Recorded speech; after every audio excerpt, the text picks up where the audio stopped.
आज हम लोग पढ़ने वाले हैं बहुपद। ठीक है, वैसे हम पहले ही लेक्चर, इससे पहले जो लेक्चर है, ठीक है, प्रीवियस क्लास में जो है कि बहुपद के बारे में बता रखे, ठीक है ना, कि बहुपद क्या होता है, ठीक है, बहुपद का मानक रूप क्या होता है, ये सब बता दिए हैं। आज पढ़ेंगे बहुपद के प्रकार। तो बहुपद के दो प्रकार होते हैं, ठीक है ना, तो वो लिख देते हैं हम बहुपद के प्रकार। आज हम लोग क्या पढ़ेंगे, बहुपद के प्रकार या बहुपदों के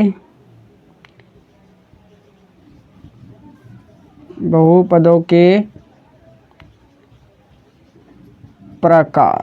बहुपदों के प्रकार, देखिए इसका प्रकार देखिए, ये दो आधार पर होता है, ठीक है ना। ओहो भाई साहब, इधर आ जाओ। आज हम बहुपदों के प्रकार पढ़ने वाले हैं, ठीक है, और वो दो आधार पर। कितने आधार पर? दो आधार पर बहुपदों के प्रकार होते हैं। बहुपदों के प्रकार दो आधार पर होते हैं। पहला होता है घात के आधार पर बहुपद के प्रकार, और दूसरा पद के आधार पर बहुपद के प्रकार, यानी पदों के आधार पर बहुपद के प्रकार। ठीक है, तो हम लोग पहले क्या पढ़ेंगे, घात के आधार पर। यहाँ लिखिए घात के आधार। घात के आधार, घात के आधार पर,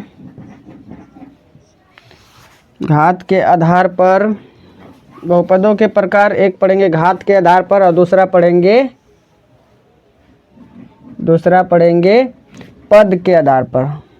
दूसरा क्या पढ़ेंगे? पदों के आधार पर। यहाँ पर लिखिए पदों के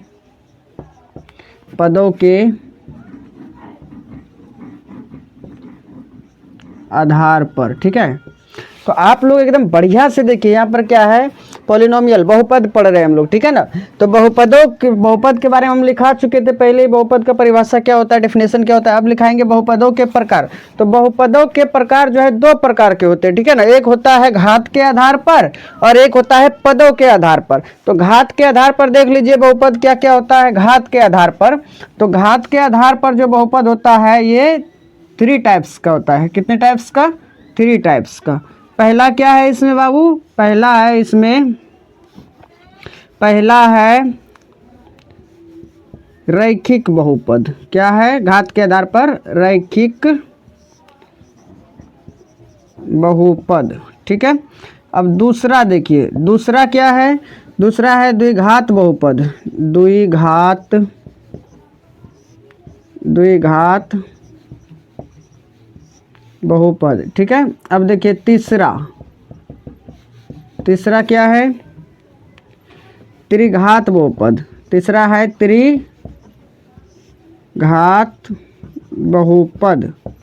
तीसरा है त्रिघात बहुपद। यहाँ तक कोई दिक्कत नहीं है? दिक्कत। चलिए अब देखते हैं हम लोग पदों के आधार पर बहुपद के प्रकार। ठीक है, पदों के आधार पर।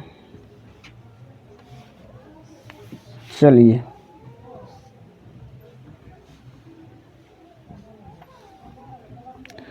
पदों के आधार पर जो बहुपद के प्रकार है वो है, पहला है एक पदी बहुपद। क्या है पहला? एक पदी बहुपद। चलिए दूसरा है द्विपदी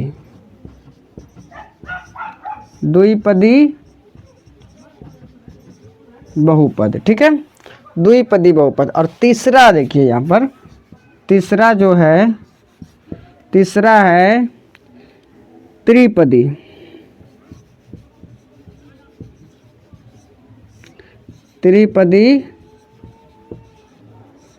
बहुपद। त्रिपदी बहुपद। चलिए दिख रहा है ना? चलिए दिख तो रहा है। यहाँ पर देखिए बहुपदों के प्रकार घात के आधार पर और पदों के आधार पर बहुपद के प्रकार हम बता रहे हैं। ठीक है ना, तो घात के आधार पर 3 प्रकार के होते हैं। 3 प्रकार के। यहाँ पहला क्या है? रैखिक बहुपद। दूसरा है द्विघात बहुपद और तीसरा है त्रिघात बहुपद। ठीक है ना।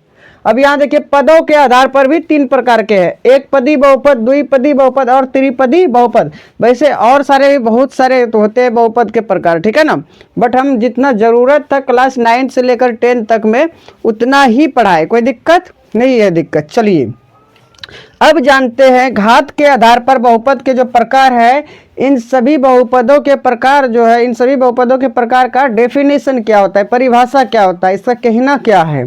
ठीक है, तो चलिए एक बार आप लोग स्क्रीनशॉट लीजिए, फिर आगे देखते हैं। देखिए यहाँ पर आ गया है नंबर 1 में है घात के आधार पर बहुपद के प्रकार। ठीक है, अब समझेंगे घात के आधार पर बहुपद के प्रकार क्या क्या होते हैं। ठीक है, वो तो अब हम देखें कि रैखिक बहुपद होता है, द्विघाती बहुपद होती है, यानी द्विघात बहुपद होता है। ठीक है, और एक तो त्रिघात बहुपद होता है, ये घात के आधार पर होते हैं। ठीक है, तो समझेंगे सबसे पहले हम लोग कि रैखिक बहुपद नंबर 1 में समझेंगे रैखिक बहुपद क्या है। इंग्लिश में इसको बोलते हैं लीनियर पोलिनोमियल। ठीक है ना, यानी लीनियर पोलिनोमियल क्या है। ठीक है, तो यहाँ देखिए बोले हैं वैसा बहुपद जिसमें चर का अधिकतम घात, चर का अधिकतम घात 1 हो, यानी कि 1 हो, तो उसे क्या बोलेंगे, रैखिक बहुपद। अब कोई भी चर ले लीजिए, जैसे कि हम अभी चर ले लेते हैं, यहाँ पर चर ले लेते हैं x, इसका घात कुछ नहीं है, इसका घात कुछ नहीं है, तो क्या है छिपा इस पर 1 है, तो ये हो गया रैखिक घात, रैखिक बहुपद। ठीक है ना, जैसे इसी में और दे देते हैं, प्लस में हम लोग दे देते हैं 2, ये भी क्या है, रैखिक बहुपद ही है अभी तक, क्योंकि इसका अधिकतम घात 1 है। अच्छा, इसके साथ में हम लोग ऐसे लिख सकते हैं 2x का पावर 0। हाँ, x का जो पावर 0 लिखे, इसका मतलब समझिए x का जो पावर 0 लिखे, इसका मतलब x का पावर 0 मतलब 1, और 1 इंटू 2 2 ही रहेगा, अभी तक इसमें कोई डिफरेंस नहीं है। समझ में आया। चलिए, तो यहाँ पर एग्जाम्पल दिया x प्लस 1, x का कुछ नहीं घात तो 1 है, यहाँ x का घात कुछ नहीं तो 1 है, यहाँ भी इसमें x का घात कुछ नहीं है तो 1 है, यहाँ भी x का घात कुछ नहीं है तो 1 है। तो ये जिसका घात 1 हो, जिस किसी भी बहुपद में यदि चर का घात 1 हो, तो उसे क्या बोलेंगे हम लोग, रैखिक बहुपद। ठीक है, यहाँ पर लिखा है रैखिक बहुपद का मानक रूप, यानी रैखिक बहुपद का रूप क्या होता है भाई साहब, तो यहाँ देखिए ध्यान से ax प्लस बी होता है, क्या होता है, ax प्लस बी होता है, जहां a एवं b वास्तविक संख्या है, जहां a और b के जगह पर दुनिया का कोई भी वास्तविक संख्या हो सकता है, लेकिन शर्त है कि a बराबर 0 नहीं होना चाहिए। ये जो शुरू में a है, ये क्या नहीं होना चाहिए, ये a 0 नहीं होना चाहिए। यदि ये a 0 हो जाता है तो 0 गुना x, 0 गुना x, तो 0x प्लस में b बराबर 0 प्लस b, यानी कि b बचेगा, तब तो इसका x ही खत्म हो जाएगा। जब इसका वेरिएबल यानी चर ही खत्म हो जाएगा, तो क्या ये बहुपद रहेगा, नहीं रहेगा। समझ में आया। चलिए अब यहाँ पर देखिए नंबर 2 में है द्विघात बहुपद। द्विघात बहुपद क्वाड्रेटिक पोलिनोमियल।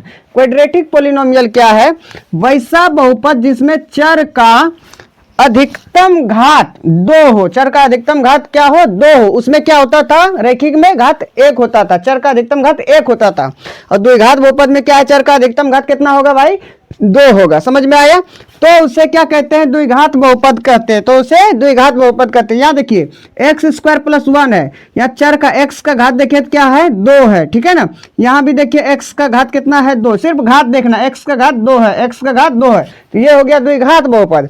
यहाँ लिख भी दिया है द्विघात बहुपद का मानक रूप ax square plus B X plus C, जहां ए बी एवं सी वास्तविक संख्या है तथा A is not equal to 0 हो। ठीक है, यहाँ x के जगह, यहाँ देखिए ध्यान से, यहाँ पर b के जगह पर 0 हो सकता है, क्योंकि 0 गुना x 0 खत्म भी हो जाएगा, तो वो टेंशन नहीं है, लेकिन यहाँ ए के जगह पर कभी भी 0 नहीं होना चाहिए। क्यों, क्योंकि 0 गुना एक्स स्क्वायर, 0 गुना एक्स स्क्वायर यदि ऐसा होता है तो ये 0, तो एक्स स्क्वायर ही खत्म हो जाता है। क्या ये द्विघात रहेगा, नहीं रहेगा। तो चलिए अगर आप लोग समझ चुके हैं तो यहाँ तक पहले आप लोग स्क्रीनशॉट लीजिए, फिर देखते हैं त्रिघात बहुपद। त्रिघात बहुपद, अब नंबर 3 चलेगा त्रिघात बहुपद। इसको इंग्लिश में बोलते हैं हम लोग क्यूबिक पोलिनोमियल। ठीक है, यहाँ पर क्या लिखा है, क्यूबिक पोलिनोमियल, वैसा बहुपद जिसमें चर का अधिकतम घात 3 हो, जिसमें चर का अधिकतम घात क्या हो बाबू, 3 हो, 3 हो, 2 बार हो लिख दिए, एक बार आप लोग काट दीजिएगा। ठीक है, 3 हो तो उसे त्रिघात बहुपद कहते हैं। जैसे 2x³ plus 3x square plus x plus 2, यहाँ देखिए x का अधिकतम घात क्या है, चर का अधिकतम घात 3 है। इसमें भी देखिए 4x³ plus 2x square plus x minus 1, इसमें भी चर का अधिकतम घात 3 है। कम से कम कितनों भी उससे कोई लेना देना नहीं है, अधिक से अधिक 3 होना चाहिए। यहाँ भी देखिए x का क्यूब माइनस 1, ये भी त्रिघात बहुपद का ही एक रूप है, एक एग्जाम्पल है। ठीक है, तो यहाँ पर ध्यान से देखिए, चर का घात यदि 3 है तो ये त्रिघात बहुपद है। समझ में आया? अब यहाँ देखिए त्रिघात बहुपद का मानक रूप, तो त्रिघात बहुपद का मानक रूप होता है A X cube plus B X square, A X cube plus B X square plus C X plus D, जहां ए बी सी एवं डी क्या हो, वास्तविक संख्याएं हो। याद रखना, ए बी सी डी ये सभी क्या है, वास्तविक संख्याएं होगी, दुनिया कोई भी नंबर होगा, लेकिन शर्त है कि ए बराबर 0 नहीं हो। ये ए क्या नहीं हो, 0 नहीं हो। यदि 0 को, ये 0 होगा, 0 गुना एक्स क्यूब, तो ये 0 ही हो जाएगा। तब चर का पावर क्या हो जाएगा, ये 3, ये खत्म हो जाएगा, पूरा चर ही खत्म हो जाएगा। तब इसको क्या बोलेंगे हम लोग, ये त्रिघात बहुपद नहीं है। इसलिए ए का वैल्यू कभी भी 0 नहीं होना चाहिए। ठीक है, अब यहाँ पर देखिए ध्यान से, रैखिक बहुपद, रैखिक बहुपद का एक शून्यक होता है। रैखिक बहुपद का जो मान होता है, यहाँ पर ध्यान से देखिए, शून्यक, क्या लिखे हैं, शून्यक, शून्यक बोलो बाबू, या आप इसको बोल दो मान, या इसी को हम लोग बोलते हैं मूल। क्या बोलते हैं, मूल। शून्यक, मान, मूल या वैल्यू, वैल्यू, ये सब एक ही चीज है। तो शून्यक मतलब ये देखिए, रैखिक बहुपद का के गो मान होता है, ए गो मान होता है, वैल्यू ए गो होता है। ठीक है ना। अब यहाँ पर लिखे दूसरा स्टार में, द्विघात बहुपद का 2 शून्यक होता है। द्विघात बहुपद का कई गो मान होता है, 2 गो आएगा, यानी चर का जो मान निकलेगा वो 2 गो आएगा। ठीक है। अब यहाँ देखिए, त्रिघात बहुपद का 3 शून्यक होता है। त्रिघात बहुपद का कई गो मान आएगा, 3 गो होगा। ठीक है ना। तो एक बार आप लोग इसका स्क्रीनशॉट लीजिए।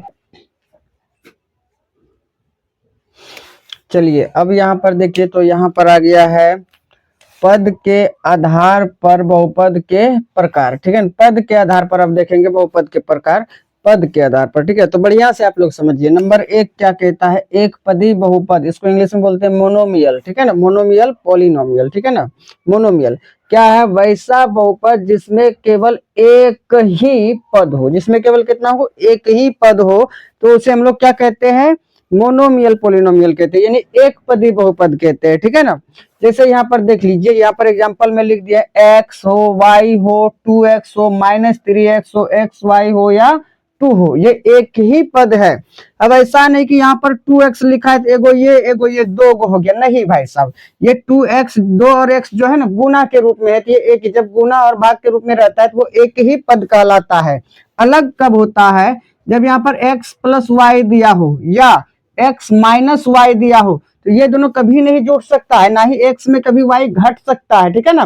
तब ये अलग अलग टर्म हो गया, अलग अलग पद हो गया, तब इसको बोलेंगे ये 2 पद है। ठीक है ना, ये क्या है, 2 पद है, ये भी 2 पद है। लेकिन ये दोनों जब साथ में गुना के रूप में रहे या भाग के रूप में रहे, तब इसको हम अलग अलग नहीं समझेंगे। ठीक है ना। चलिए, अलग कौन करता है पद को, तो ये जोड़ या घटाव। याद रखना, हमेशा जीवन में जोड़ या घटाव ही पद को अलग कर सकता है और अलग करता भी है। ठीक है ना, और इसके अलावा और कोई नहीं। चलिए, द्विपद बहुपद, बाइनोमियल, वैसा बहुपद जिसमें केवल 2 पद हो, कई गो पद हो, 2 पद हो, तो उसे क्या कहते हैं, द्विपद बहुपद कहते हैं। तो उसे क्या कहते हैं, द्विपद बहुपद कहते हैं। जैसे देखिए, 2 गो पद, एगो x है, एगो 1 है, ये दोनों आपस में कभी नहीं जुटेगा, क्योंकि बीच में प्लस लगा है। यहाँ x है, यहाँ y है, बीच में प्लस है, ये दोनों आपस में कभी नहीं जुटेगा, इसलिए ये एक 2 पद हो गया।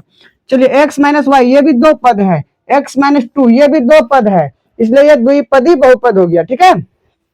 अब देखिए नंबर 3, त्रिपदी बहुपद, ट्राइनोमियल, ट्राइनोमियल पॉलिनोमियल, ट्राइनोमियल है ये। ठीक है ना।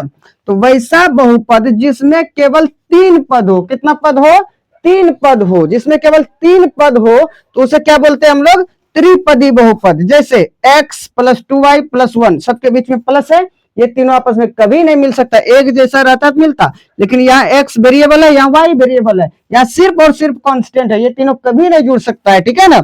अब यहाँ देखिए 3x square minus 2x plus 1, यहाँ x स्क्वायर है वेरिएबल, यहाँ वेरिएबल x है, सब अलग अलग है। ठीक है ना। ये भी देखिए 6x स्क्वायर, यहाँ पर x है, यहाँ x का पावर 1, यहाँ x का पावर 2 है, ये दोनों आपस में कभी नहीं जुड़ सकता है। जुटेगा तभी जब दोनों वेरिएबल सेम हो। जैसे यहाँ पर देखिए x हो गया, प्लस में 2x लिख दिए, तब ये 3x हो जाएगा, क्योंकि यहाँ पर वेरिएबल सेम था। ठीक है ना, तब ये ऐसे जुट सकता है। तो आपको समझ में आ गया ये पद के आधार पर बहुपद के प्रकार। तो एक बार आप लोग स्क्रीनशॉट ले लीजिए और फिर हम लोग आगे बढ़ते हैं। चलिए, तो देखिए यहाँ पर लिखे स्टार में शून्यक बहुपद। अब देखेंगे हम लोग शून्यक बहुपद क्या होता है। शून्यक बहुपद बोलिए या बहुपदों के शून्यक बोलिए, बात एक ही है, ध्यान से सुनिए। शून्यक बहुपद बोलिए या बहुपदों के शून्यक बोलिए, बात एक ही है, ठीक है ना। यानी बहुपद का आप मान बोलिए या इसको डायरेक्ट बोलिए मान बहुपद, ठीक है ना। या यहाँ पर बोलिए शून्यक बहुपद या बहुपद का शून्यक, यानी बहुपद का मान। बढ़िया से समझना चीजों को, ठीक है ना। तो यहाँ देखिए शून्यक बहुपद क्या होता है। शून्यक बहुपद क्या होता है, यहाँ पर लिख दिए हैं चर का वह विशेष मान, चर का यानी कोई भी एक्स वाई जेड कोई भी चर लीजिए, उसका वह विशेष मान होगा, ठीक है ना। जो विशेष मान यानी वैल्यू जो बहुपद के मान को, जो किसके मान को, पूरे बहुपद के मान को ही, ठीक है ना, बहुपद के मान को क्या कर दे, शून्य के बराबर कर दे, यानी शून्य ही कर दे, तो उसे क्या बोलते हैं, शून्यक बहुपद या बहुपद का शून्यक बोलते हैं, ठीक है ना। अब देखिए यहाँ पर ये बहुत ही इंपॉर्टेंट नोट्स है, ठीक है ना, इसको याद रखना है, इंपॉर्टेंट नोट्स है। यहाँ देखिए ये जो नोट्स है इसको याद रखिए। किसी भी बहुपद का शून्यक निकालने के लिए, यानी किसी भी बहुपद का मान निकालने के लिए उस बहुपद को, उस पॉलिनोमियल को शून्य के बराबर मानना पड़ता है। किसी भी बहुपद का आप शून्यक निकालिएगा तो उसे शून्य के बराबर मानना ही पड़ेगा, ठीक है। अब यहाँ पर देखिए एग्जाम्पल दिया है। हाँ, एग्जाम्पल में क्या कहता है, एग्जाम्पल है निम्नलिखित बहुपदों का शून्यक ज्ञात कीजिए, यानी मान ज्ञात करना है, ठीक है ना। तो नंबर 1 में जो है इसको हम निकालेंगे, यहाँ पर देखिए सॉल्व कर देते हैं। सॉल्व नंबर 1 क्या है, नंबर 1 में x+2 है, ठीक है ना, ये बहुपद है, x+2 एक बहुपद है, इसका हम लोग शून्यक निकालेंगे। तो जैसे ही शून्यक निकालेंगे तो इसको क्या करेंगे, इस बहुपद को हम शून्य के बराबर मान लेंगे। तो यहाँ पर हम लोग लेट करेंगे, लेट x+2 बराबर 0, क्योंकि किसी भी बहुपद का शून्यक निकालने के लिए उसे शून्य के बराबर मानना पड़ता है। तब देखिए यहाँ पर जो x का मान आएगा, x बराबर, ये प्लस में 2 है, दूसरे साइड माइनस में 2 हो गया, ठीक है ना। अब देखिए यहाँ पर देखिए ध्यान से, x का वैल्यू क्या आ गया है, -2 आ गया है। बस ये हो गया सॉल्यूशन। हाँ, लेकिन अगर आप समझना चाहते हैं ध्यान से देखिए, यही -2 यदि इस बहुपद में x के जगह पर रखते हैं तो ये -2 और +2 कट के ये 0 हो जाएगा, यानी बहुपद का पूरा मान क्या हो जाएगा, 0 हो जाएगा, ठीक है ना। चलिए अब नंबर 2 देखते हैं। नंबर 2, एक नंबर हो गया, अब ये 2 नंबर है। 2 नंबर क्या कहता है, x-2। अब इसको भी यदि हम लोग सॉल्व करेंगे, इसका शून्यक निकालेंगे तो x-2 को किसके बराबर मान लेंगे, 0 के बराबर, यानी x बराबर ये माइनस में 2 तो दूसरे साइड प्लस में 2 हो जाएगा। चलिए हो गया। अब देखिए 3 नंबर हम कर देते हैं। 3 नंबर x² क्या है, x² -4, यदि इसका शून्यक निकालना है तो x² -4 को शून्य के बराबर मान लेते हैं, तो मान लिए। चलिए अब यहाँ पर जो हम आगे बढ़ेंगे ध्यान से देखिए, x² बराबर ये -4 तो दूसरे साइड +4 हो जाएगा, या x बराबर ये स्क्वायर दूसरे साइड इसको ले जाएंगे तो यहाँ पर रूट में चेंज हो जाएगा, ±√4। चलिए यहाँ पर ध्यान से देखिए, x का जो वैल्यू आएगा +-4 का स्क्वायर रूट कितना होता है, वर्गमूल 2 होता है। 4 का वर्गमूल क्या होता है भाई साहब, +-2 होता है, ठीक है। तो यहाँ हम 3 नंबर तक सॉल्व कर दिए हैं। आप लोग 4 नंबर और 5 नंबर सॉल्व करके हमको व्हाट्सएप पर भेज दीजिएगा, ठीक है ना, अपने से सॉल्व कर लीजिएगा, ठीक है।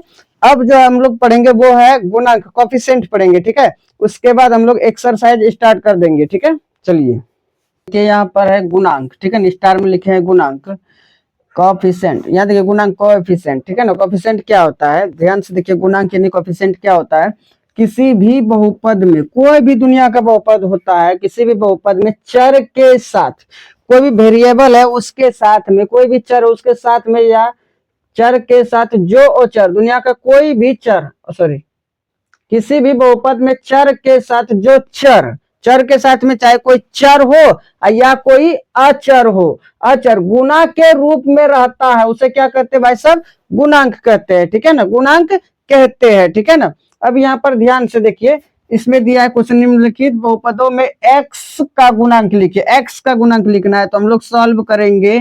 सॉल्व नंबर 1, नंबर 1 में क्या दिया है, 2x² + 3x + 2, इसलिए x का गुणांक, किसका, x का गुणांक, इसमें जो भाई साहब x का गुणांक होगा, x का गुणांक ध्यान से देखिए, x के साथ में कौन आ रहा है, x के साथ में आ रहा है 3, तो इसका गुणांक हो गया 3, ठीक है ना। प्लस में कि माइनस में, प्लस में देंगे, ठीक है।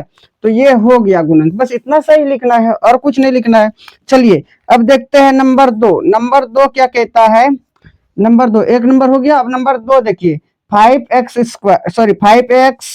माइनस 2x स्क्वायर प्लस 6, इसलिए इसमें बताइए तो x का गुणांक क्या हो जाएगा, x का